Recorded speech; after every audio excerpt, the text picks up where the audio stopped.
Hey, thanks for checking out The Solid Verbal. Now would be a great time to subscribe to the channel for college football content all off season long. You had Florida State and Clemson, the two presumed top dogs in the ACC. Which of those two teams is more fascinating to you? Not who's going to win.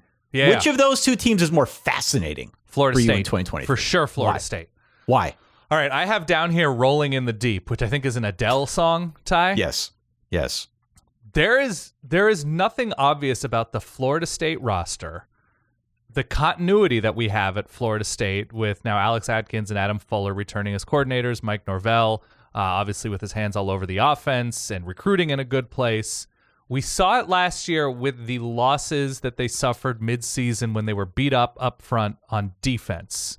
That, especially I think it was NC State and Clemson, ran pretty roughshod. Louisville, I think, as well. Like that, you could push Florida State around up front because of how thin in the middle of that defense they were when they were beat up.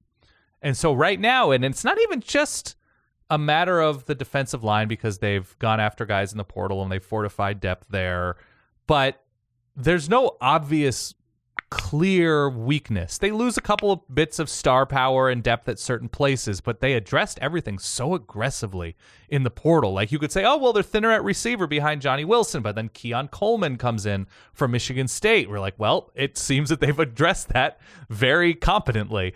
And so returning what they do at running back, returning what they do, and now they're going to use tight end more, of course, bringing in another stud transfer at tight end and Jaheim Bell. And the defensive line is as deep as it's been recently. The offensive line fully came into its own last year after however many years of suffering and being such a huge weak point. So to me, it's where can they least afford to get beat up during the season? It might be the secondary, though they've recruited pretty well there. There are decent quarterbacks on the schedule. To me, it's just a depth thing at this point for Florida State because they've been so aggressive in the portal. Recruiting has been good. I think they brought in their best wide receiver recruit in some time to help add, a change of pace and a bit more speed at receiver. So I guess it's just at a certain point, it's depth and getting at worst B+ Jordan Travis every week. If they do that, they're winning the conference. So it's, I don't know, getting 8 hours of sleep, plenty of water. That's the key for Florida State. Doing all your stretching, eating plenty of protein. That to me is the key, is taking care of business. Because otherwise, look, they're not Georgia. They're not Alabama. They're not Ohio State in terms of, 3 5-stars at every position. But up and down this roster, they're ready to win 11 games. So that's to me everything. It's good Jordan Travis every week and depth. Their over-under is 10. Yeah. Clemson's over-under is 10 as well. To be fair, both could win 10 on the nose. Yeah. What we've said for a while now about Florida State, and again, I'll link up the schedule preview. September is really interesting because week one, it's the game of week one. It is Florida State against LSU neutral siter in Orlando. And then week 4, they're on the road at Boston College.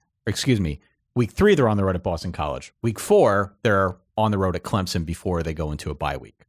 So for sure, we will know a lot by October for the Florida State Seminoles. I think what ultimately defines the season, though, is what they do the rest of the way. Yeah. And this was my point months ago. Florida State is not so much defined, at least in this current era, by what they do against the top teams, though everybody gravitates to how did they do against the top teams that they played.